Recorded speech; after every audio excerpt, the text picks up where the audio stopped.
Աշխատող ծրագրերը մենք շարունակելու ենք, ավելի ենք լավարկելու եւ այլն։ Մի քանի օր առաջ եւ բազմիցս Նիկոլ Փաշինյանը պնդում է, որ դիմադիր ուժերը եւ հատուկ ձևակերպում ունի հատկապես 3 քաղաքական ուժերին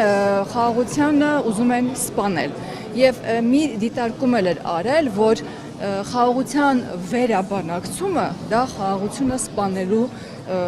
միջոց է նաև։ Այդ դուք որ ասում եք 0 կետից չենք սկսելու, այս հարցում ինչպես եք պատկերացնում, ինչ պետք է լինի։ Որ հարց։ Խաղաղության բանակցությունները։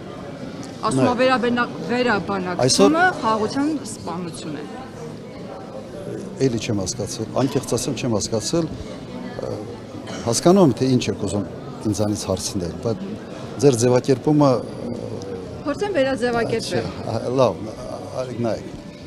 Այսօր խաղաղության պայմանագիր չկա։ Կա նախաստորագրված մի փաստաթուղթ։ Եթե դուք հետևել եք մեր հայտարարություններին, մենք ասել ենք հետևյալը, մենք չենք ասել, որ գալու ենք այդ փաստաթուղթը նախաստորագրված փաստաթուղթը չենք ճղելու, չենք գցելու զիբիլանոց։ Ուրեմն զորայական կետից չենք սկսում։ Մենք ասել ենք, որ սխալ արել, որ գնացել ստորագրել այս վիճակում,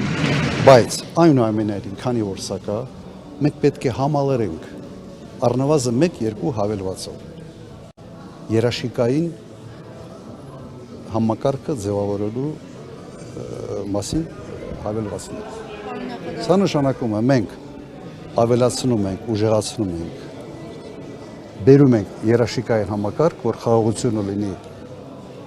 հարատևելի եւ կայուն եւ երաշխավորված եւ սրա հետ միասին չենք սկսում զրոյական կետից։ Ներեցեք, երաշխիքը Ռուսաստանից է գալու։ Մենք ասում ենք հետեւյալը. չի կարող լինել խաղաղության պայմանագիր առանց երաշխիքային համակարգ։ Ինչ ենք մտածում այդ ուղղությամբ։ Առաջինը ՄԱԿ-ի անվտանգության խորհրդի հայտարարություն եւ հստակ ձևակերպված ինչ հետևանքներ է լինելու խախտողի համար։ Վատ բան է։ Ինչի պետք է Հայաստանի Հանրապետությունը այս հարցադրումը չհետապնդի այս նպատակը։ Ես չեմ հասկանում։ Երկրորդը երաշխավորող պետություններ։ Ես համարում եմ, որ շատ ճիշտ կլինի, որ լինեն եւ Միացյալ Նահանգները, եւ լինեն Ռուսաստանը։ Հաշվի առնելով Ռուսաստանի ազդեցությունը այս տարածաշրջանի վրա։ Եվ դա կբալանսավորի, այսպես ասենք, շահերը։ Շատ լավ կլինի, որ Եվրոմիությունը ինչ որ մի պետությունով մասնակցի, իսկ իդեալականը կլինի Ռուսաստան, Չինաստան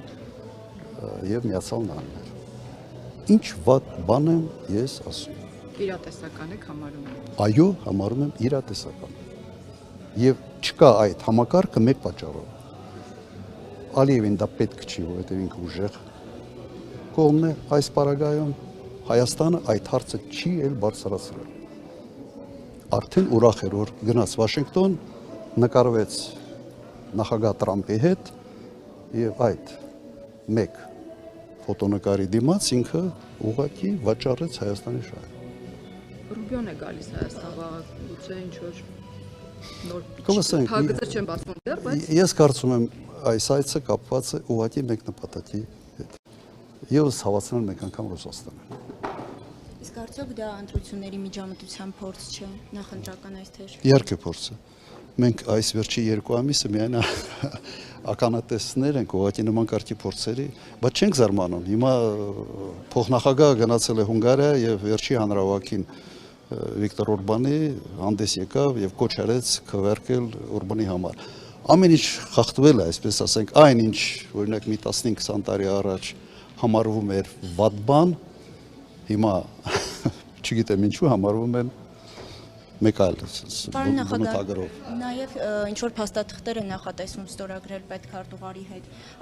Անախորդ տարվա օգոստոսից ԱՄՆ-ի հետ անընդհատ փաստաթղթեր են ստորագրվում, որոնց արդյունքը մենք դեռ չենք տեսել։ Արդյոք կենսունակ եք համարում այս հարաբերությունները։ Ես չգիտեմ ինչ փաստաթղթերի մասին է խոսքը։ Իմ տպավորությունը սա նախընտրական այս քարոզարշավի մի մասն է։ Պետքարտուղարի այցը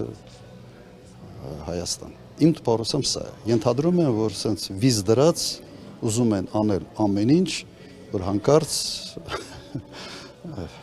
Նիկոլ Փաշինյանը այս ընտրությունները չկորցնի։ Կարծում եմ սա է։ Եվ ես չեմ տեսնում, որ Միացյալ Նահանգները էական շահեր ունեն Հայաստանում։ Շահը մեկն է՝ Իրանի սահմանը վերահսկողության տակ վերցնել, դա հասկանալի է, եւ երկրորդը ցավացնել Ռուսաստանին։ Հնարավորինս անել ամեն ինչ, որ Ռուսաստանին այս տարածաշրջանում փոխարինի Թուրքիան։